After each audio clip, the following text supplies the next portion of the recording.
aniga inta markaan xilka ka tagay ka hor muddo adiga 3 bil 4 bil ka hor maalin xafiiska ugu tagay waxaan ku iri xogo badan baan haaya markaan aruurinay xogaan haaya waxay ahayd siyaasiyiinta magaalada jooga inay dareen qabaan taliyaha nabad sugidda maanta nabad sugidda jooga wuxuu qaarkood waxay ku tashanayaan in la isdagaalami karo oo doorashada lagu dagaalami karo marka meel kasta oo madaxweynihii ay xijihayaan dabcan ay target u ahayd waxa dhacda marka nin siyaasi ah soo xaalad u abuuro oo hadda dawladdan hadda joogto wasiirka ah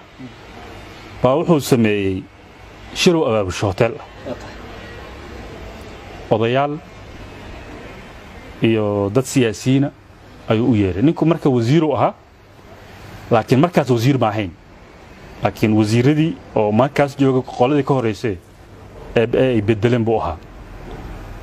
ciidan anaga aan siinay oo nabad sugidda ahaa oo dharkii nabad sugidda lahaa oo aan siinay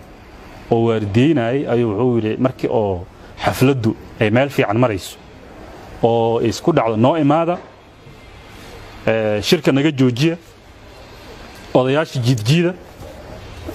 naga daadiya maxaan ku iraahdaa cunada iyo waxyaabaha meesha maaragta noo yaala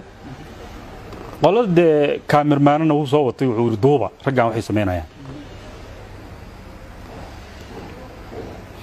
ma duubay meeshii shir jiraad ku qabtay wuxuu yiri xasan sheekh iyo dawladda dhan inaysan meeshan dawlad ka jirin ciidamada nabad sugid waa kuwaasa dadka shiraya ka shir laayihiin waa kuwaasa nala arka maanta waa dadka uu duubayna waa ciidanka asaga waardiinay oo masgaraad u soo galiyay marka dadku waxay arki jireen ciidamada nabad sugid masgaraad oo magaalada ku daadsan dharku waa isku dharki wasaaradda gaashaandhigga anigoo jooga la soo waxa la yiri meesha buuqa ka jira meeshan guri wuxuu ku yaalo safaaradda Turkiga agteeda yaa waa wasiir hebel ayaa shir jaraa'id qabtay hay'adda nabad sugiddaana soo weerartay anagoo shir ku jirna waa kana waxaan soo wacay taliyihii gobolka war waxaan iri meeshaas howlgal ka sameeysan ma jira dad shiraayo hotel ugu tagteen ma jira ma ogi waxaan wacaa taliyihii degmada hoodana la soo wacay maxaa ka dhacay leeyri degmadaada hotelkaas maxaa ka dhacay ma ogi waay seminar aan ku jiraa oo dad seminar ku jirayo uu kamid ahaa eelboorka agtiis bis taliyihii baan amr siiyay waa isoo wacay wuxuu taliya anaga maahin meeshaasna wax nabad sugiddu ka fulisay ma jiraan taliyihii gobolkan amr siiyay waxaan iri bax hotelka tag igala soo hadal wixii aad aragtay iyo dadkii soo warso hotelka dadkii joogay dadka hotelka ownerska ah meeshii markii la tagay waxa loo tagay dadka hotelka waxa la yiri maxaa dhacay hotelka ciidan nabad sugidda ayaa maxaan ku iraahdaa sidaa yeelay ma taqaanin maya maadaama afka ay u xiraayeen ma gara karaan laakiin waxay garteen calaamadaha qaar mid kamid ah oo shaatigiisi labisku sitay oo meel kamid ah ka jeexna midkaasa kamid ah milkili hotelka baan dhahay kii la soo qabtay markii la soo qabto la baaray wuxuu noqdaba ilaaladii wasiirka